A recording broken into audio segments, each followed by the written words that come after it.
Kapag nag-check-in ka sa hotel tapos nakalimutan ng girlfriend mo ang ID, huwag mong tanunging, pwede bang i-adjust?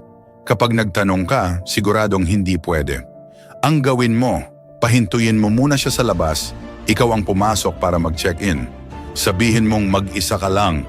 Pagkatapos ng check-in, saka mo na siya pasabihin.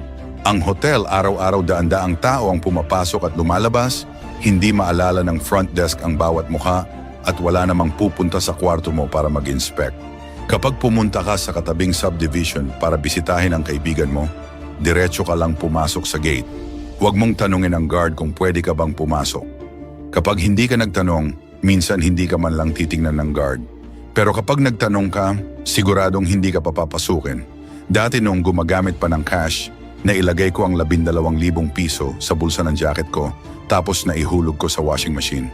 Nang dalhin ko sa bangko para i-deposit, nasabi ko pa na nalabhan ang pera. Agad akong pinasulat ng lahat ng serial number at pinagawa ng affidavit. Nainis ako sa abala, kinuha ko ang pera at dumiretso sa kabilang bangko. Walang sinabi, tapos nag-deposit na lang. Minsan sa buhay kailangan mong matutong manahimik. Ang hindi pagtatanong, hindi pagsasalita, talagang nakakatipid ng napakaraming gulo. Kapag may passbook ka ng namatay na kamag-anak at pumunta ka sa bangko para mag-withdraw, sabihin mo lang, mag-withdraw po ako. Huwag mong sabihin, yung may-ari namatay na, ako na lang mag-withdraw. Dahil may CCTV doon, may recording. Kapag nasabi mo na, kailangan ng sundin ang proseso. Kung hindi, mapaparusahan ng teller. Sabihin mo lang, mag-withdraw po ako. Ibigay ang card, i-enter ang pen, kunin ang pera, at umalis. Hindi ka naman nila sadyang pahihirapan. Kapag nag-deposit ka sa counter at sinabi ng teller na mahirap i-accept ang bill na yon at pinapalitan ka ng ibang bill, sundin mo na lang. Alam mo ba kung bakit? Kapag pumunta ka sa isang opisina para mag-ayos ng papeles at sinabi sa iyo na kailangan ang personal na pirma at fingerprint ng may-ari. Ang ibig sabihin nila ay pumunta ka sa isang lugar na hindi nakikita ng camera, pumirma at mag-fingerprint kahit paano. At ituturing nila na ang may-ari ang pumirma.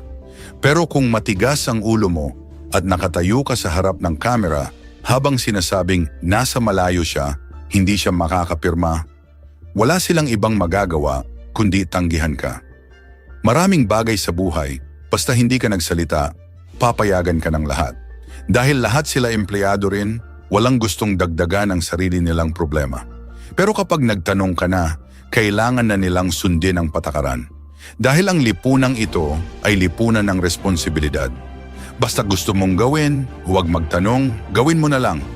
Kaya nga sinasabi, ang tunay na magaling ay laging tahimik sa pagkilos, puno ng lihim na diskarte sa loob.